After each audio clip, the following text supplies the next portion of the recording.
I'm Anil Kumar, and here is a question from my student Ryan. Ryan, I hope with this example you understand co-function identities and also will appreciate how to solve such questions. Question here is, determine the single trigonometric ratio that is equivalent to cotangent of x plus pi by 2 times sine of x minus pi by 2. So remember one thing, that whenever we are talking about cotangent functions, whenever we are talking about pi by 2 plus or minus something, we are always trying to relate those trigonometric ratios with their co-functions, right? Now co-functions are for sine, cos is co-function, for cot, tan is co-function, right? These are the co-functions. So let's take them one by one. So x is the angle which we will take in quadrant 1. So that is x for us, right? So this is x for us. Now the first one is cot of x plus pi by 2.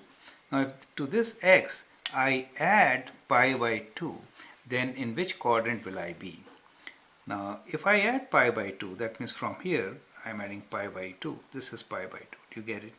So that angle is x plus pi by 2. Correct? Now as soon as you do that, you will end up in quadrant 2, right? Now in quadrant 2, you have to check whether cotangent is negative or positive. We know tan is positive in quadrant 3, so cotangent has to be negative. So we know this is negative here. Do you get the idea? Now since it is cofunction, since it is x plus pi by 2, it will be negative of what? Cofunction for cot is tan, so it will be negative of tan. Do you understand? Tan x. So that is how you can write your function in terms of cofunction, correct? Now let's do the other one, which is sine. So I'll use a different ink so that you can understand what we are trying to do.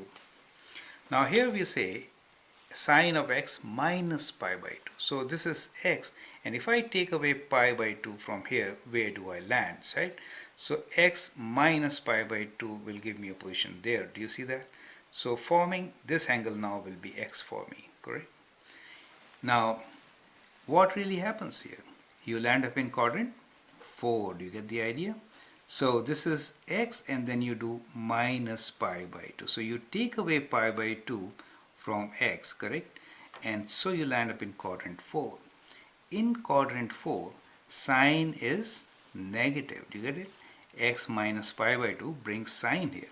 You know sine is positive in quadrant 2 and all are positive in quadrant 1.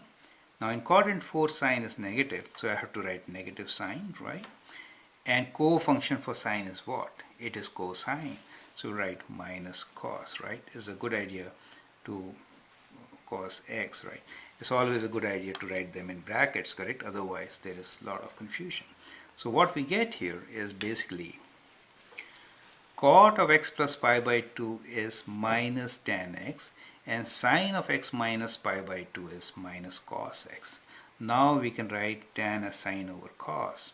So we get minus sine x over cos x, right? Times we have here minus cos x, correct?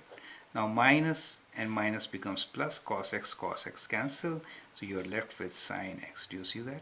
So therefore this expression is indeed equal to sine x.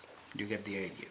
So cot of x plus pi by 2 is minus tan x, sine of x minus pi by 2 is minus cos x. When you multiply, minus minus becomes positive, sine over cos is tan, cos and cos will cancel out, leaving sine x, right?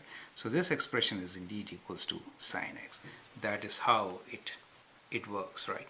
I hope you understand, and with you, a lot of students watching this will also appreciate and understand. Thank you. And one more thing, there is a link given with this video which takes you to the cofunction identities. You can actually go and check some questions there also. It will really help you. Thank you and all the best.